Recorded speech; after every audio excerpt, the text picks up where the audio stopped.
Hey Wellness fam, today I want to talk to you guys about lacrosse ball use and how it can prevent injuries in your muscles.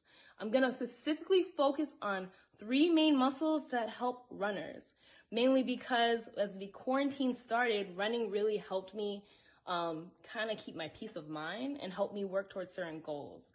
So here's a shout out to y'all.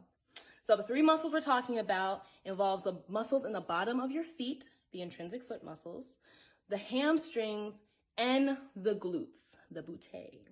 So all of those muscles are really helpful in stabilizing and protecting your joints while you're running.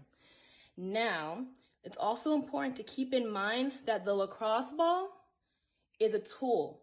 It's not going to solve all your problems. You really need to work on retraining those muscles so they can handle the force that we're putting through them.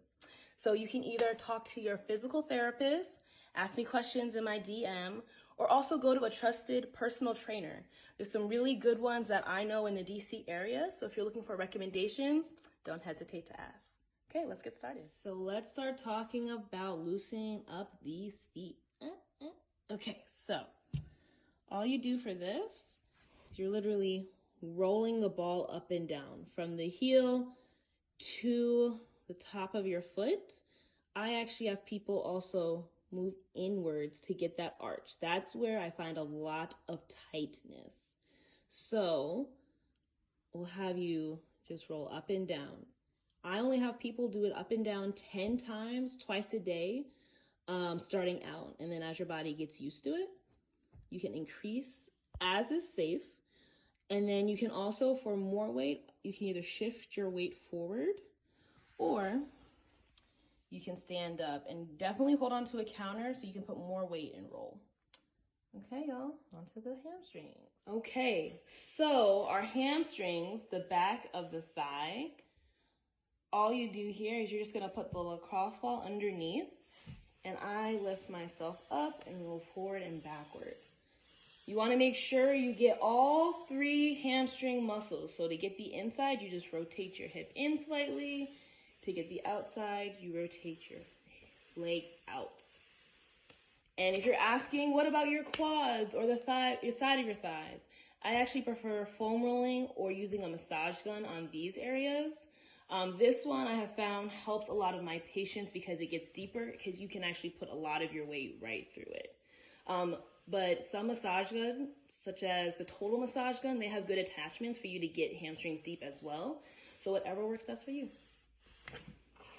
And last but not least, the glute. So this one's pretty simple. You're really just sitting on it. I kind of go in a crab stance to start out. Again, roll up and down 10 times, side to side. If you want more pressure, you can lean more onto the side the ball is on, and you can kind of straighten that leg instead of pushing your weight up. But if it's too much pressure, lifting up and rolling can be helpful in the beginning as well. One thing I want to point out, for the glutes, we are staying on the muscle only. Sometimes people go on the bone, and that is not helpful and is very uncomfortable. So let's avoid that, shall we? So there we have it. I gave you the three top muscles that you can use as a runner. It actually really helps with other activities as well, but I have found those should be prioritized. Now, I do know my athletes, at least my athlete patients and clients, and I love y'all, but you tend to like to overdo things. So just try to start out with the 10 rolls twice a day for those muscles. As you get used to it, you can go with more pressure and you can go longer. But no need to give yourself bruises that will probably be very uncomfortable anyway.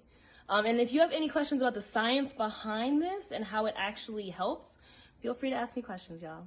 Have a wonderful day.